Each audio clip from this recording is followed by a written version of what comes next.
Therefore, the so-called meeting between Tsai Ing-wen, the local leader of Taiwan, with Speaker McCarthy in California is a violation of the sacred principle of the one China policy. In international relations, Mr. Gao, there is no such thing as sacred. I suppose Rome could lay claim to large parts of the world on the basis of the Roman Empire, but fortunately it is not foolish enough to do so.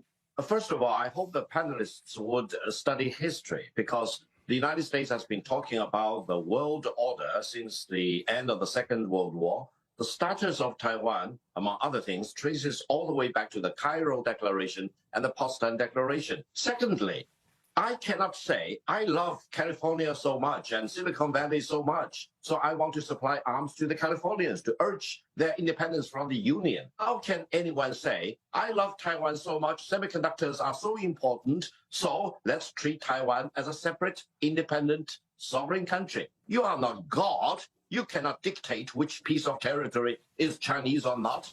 You need to use international instruments. You need to use history. You need to use your common sense. I just wanted to ask you about the strategic importance of Taiwan and the clear interest it would have in China receiving control of it as a gateway to the Western Pacific. That's for sure, but you cannot say this territory is so strategically important that it should not be Chinese territory. June, as far as the United States is concerned and its Pacific strategy is concerned, Taiwan is essential to keep on side, isn't it? Yes, it is. Furthermore, I too have studied history, Mr. Gao, and I think that you have not. The Cairo Proclamation and the Potsdam Proclamation are not the peace treaty. The peace treaty was the Treaty of San Francisco, in which Japan said that it forswore the possession of Taiwan, but it did not say who should Taiwan be returned to. I hope she will hire a lawyer, because she is not talking about the legal status in the clearly legal terms. I'm registered as an attorney of law in the state of New York. I think I know what I'm talking about.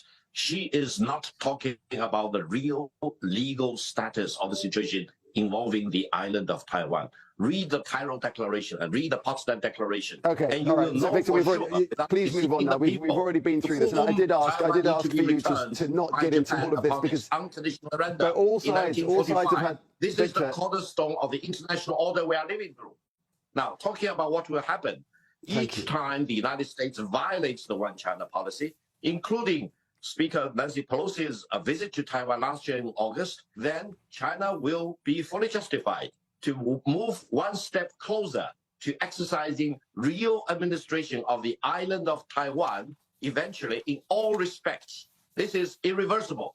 Each violation, each provocation will result in consequences that the United States will not be able to bear, because the United States will not send its soldiers to fight for the separatism and independence of Taiwan, because the United States, ever since 1979, has legally and internationally acknowledged that there is only one China and Taiwan is part of China. You have misstated the U.S.'s one China policy.